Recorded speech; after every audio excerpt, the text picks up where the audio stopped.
l'or se trouve dans votre boîte de réception. Qu'est-ce que j'entends par là? Dans votre boîte de réception, il y a des personnes qui vous ont demandé des devis, qui vous ont posé des questions, qui sont intéressés par vos produits ou vos services, qui veulent plus d'informations et qui dorment aujourd'hui dans votre boîte de réception.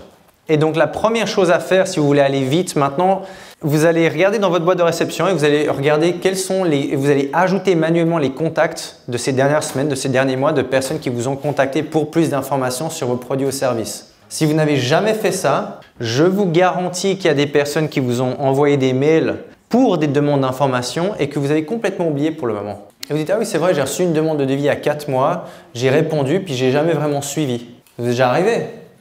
Mais pour certains, quand on fait cet exercice, pour certains, c'est des centaines de contacts qui trouvent le premier jour du séminaire. Et c'est vrai, j'ai une liste de 250 personnes qui m'ont demandé des informations que j'ai jamais recontactées. Donc, parcourez votre boîte de réception email et faites des copier-coller. Oui, ça prend du temps, oui, c'est emmerdant, c'est du travail manuel, mais ça vous permet de compiler une liste des personnes qui vous ont demandé des informations déjà, donc qui sont extrêmement préqualifiées. Vous voyez ce que je veux dire? Elles sont déjà venues vers vous. Et c'est ça vraiment la clé ici, de faire l'inventaire de tous les différents canaux de communication et les demandes que vous avez reçues. Certains par email, certains numéros de téléphone, certains qui vous ont appelé au bureau, certains vous avez peut-être noté sur un bout de papier puis après forcément vous avez perdu le bout de papier. Et de vous dire « Ah oui, c'est vrai, j'ai reçu cette demande de cette entreprise-là, je vais essayer de la retrouver. » Donc d'aller chercher les personnes qui sont déjà venues vers vous. Et comme on vient de le voir, vous n'avez pas encore compilé ça dans un seul endroit. Et donc, la première chose à faire, c'est ce soir.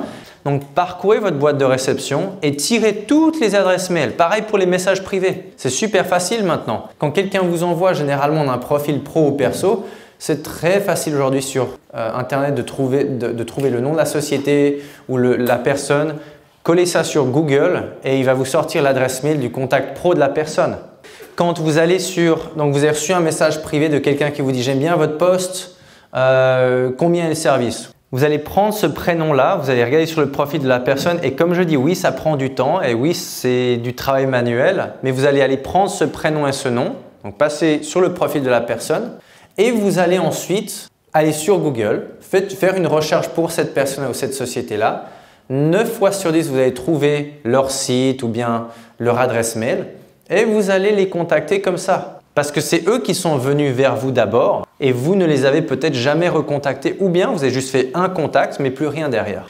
Donc de compiler finalement une liste, plusieurs listes de personnes qui sont déjà venues vers vous mais que vous avez oublié parce que la vie fait que voilà, vous êtes occupé alors que peut-être qu'ils sont super intéressés. Et par définition, ceux qui vous ont contacté d'abord sont les clients potentiels les plus intéressés. Donc, compilez ça manuellement. Et généralement, l'entrepreneur est tellement occupé à faire 10 000 choses. Donc, utilisez maintenant les ressources que vous avez déjà, pour lesquelles vous avez déjà travaillé.